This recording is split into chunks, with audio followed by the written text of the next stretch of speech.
Hello everyone, I am Neerja and welcome to Mahabharat Summaries.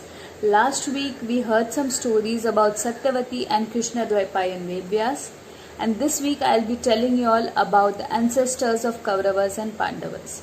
So let's begin. Once there was a king called Dushyant. He was the king of Hastinapur. He was a very powerful and a very noble king.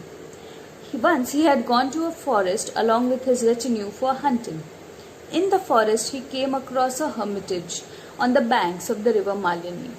It was a very beautiful place with a lot of flora and fauna, and there were a lot of sages inside the hermitage who were reciting the Vedas, and this had created a very positive atmosphere. Dushyant was amazed by this place and he wanted to meet sage Kanva, who resided in the hermitage, and so he entered along with his advisor and his priest. There he was greeted by a maiden who was very young and beautiful. She greeted them, seated them and asked about their welfare. Very pleased with this treatment, Dushyant asked her about sage Kanva. She said that sage Kanva had gone to collect fruits. Then Dushyant asked her about who she was. She replied that she was Shakuntala, daughter of Kanva. Dushyant was very surprised and he asked her that he had heard that sage Kanva is a celibate, then how come he has a daughter?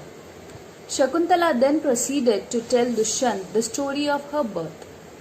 Once there was a sage called as Vishwamitra who was very powerful, and he was conducting some very strong austerities which threatened to dethrone the god Indra. Indra, feeling threatened, asked an Apsara called Menaka to go and distract Vishwamitra.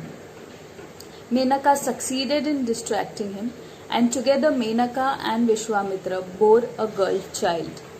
Menaka left the child on the banks of the river Malini and went ahead to heaven. The girl child, left alone on the banks of a river, was in the danger of being harmed by the carnivorous animals in the forest. So, a group of vultures kept circling around her in order to protect her. Sage Kanva found her in this condition and he brought her to his hermitage. Since she was protected by the birds, and birds in Sanskrit are called as Shakuna, she was named as Shakuntala. So this was the story of the birth of Shakuntala, which she told to Dushyant. Dushyant was very much amazed by the story and he fell in love with Shakuntala. He professed his love to her and asked her to be his wife. Shakuntala agreed on the condition that her son will succeed Dushyant as the king of Hastinapur. Dushyant readily agreed and the two of them got secretly married. Then, promising her that he will be sending an army in order to escort her to Hastinapur, he left the hermitage along with his retinue. After some time, sage Kanva returned, and through divine insight he knew what had happened. But he was very happy and he readily blessed his daughter. In some time, Shakuntala gave birth to the son of Dushyant. This son was extremely powerful, and by the age of 6 he was so strong that he could tame the lions and the tigers and tie them up. Looking at his strength, sage Kanva felt that it was time that Shakuntala took her son to his father. Shakuntala agreed, and along with some disciples of sage Kanva, she went to Hastinapur to meet Dushyant. On seeing Shakuntala in the court, Dushyant immediately recognized her but refused to accept so in front of the members of his court.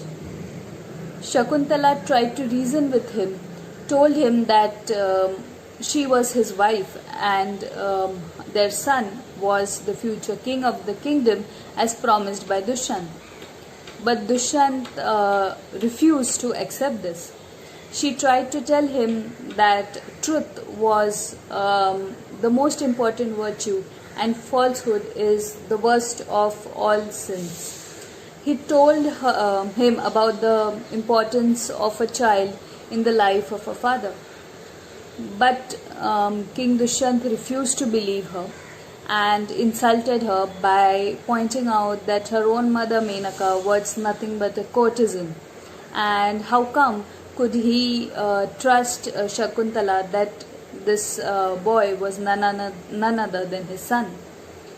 Shakuntala was very much hurt by this, and she started to leave the court when there was a disembodied voice from the heaven which told Dushyant that Shakuntala was telling the truth.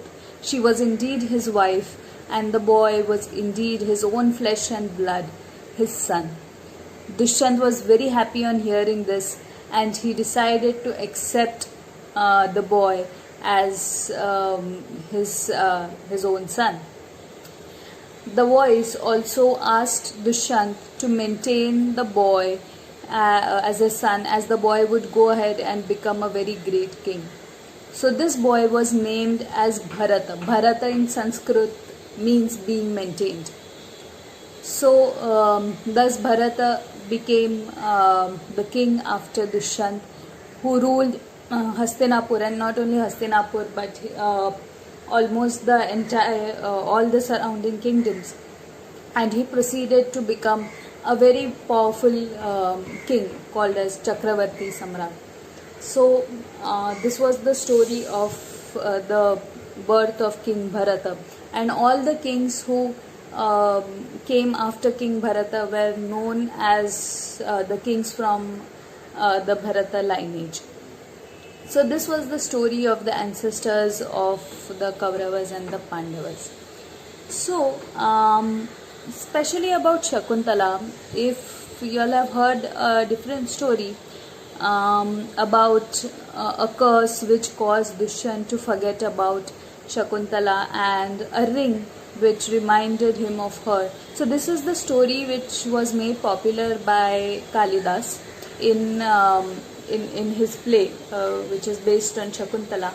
And I recently read a book called as The Courtesan, the Mahatma and the Italian Brahmin by Manu Pillai. In this there is a chapter called as The Tale of Two Shakuntalas, which nicely compares the Shakuntala in Kalidas's play with the Shakuntala in the Mahabharata. And there you can see a very sharp contrast between these two personalities, in which in Kalidas's play she is shown as a woman who is a victim to her fate, and who is due to the cruelty of fate is forgotten by her husband. Whereas in Mahabharata she has been shown as a very strong woman who initially puts down her conditions before marriage, asks for her rights, and later when her husband refuses to accept her, even fights for her right and puts forward her view very strongly. So it's a very interesting chapter, and you should read this book. So this was about the ancestors of Kauravas, and next week I'll bring some more interesting stories from Mahabharata. So please subscribe to my channel. So there's a subscribe button right below, and I'll see you all next week with some more stories. Have a nice week. Bye.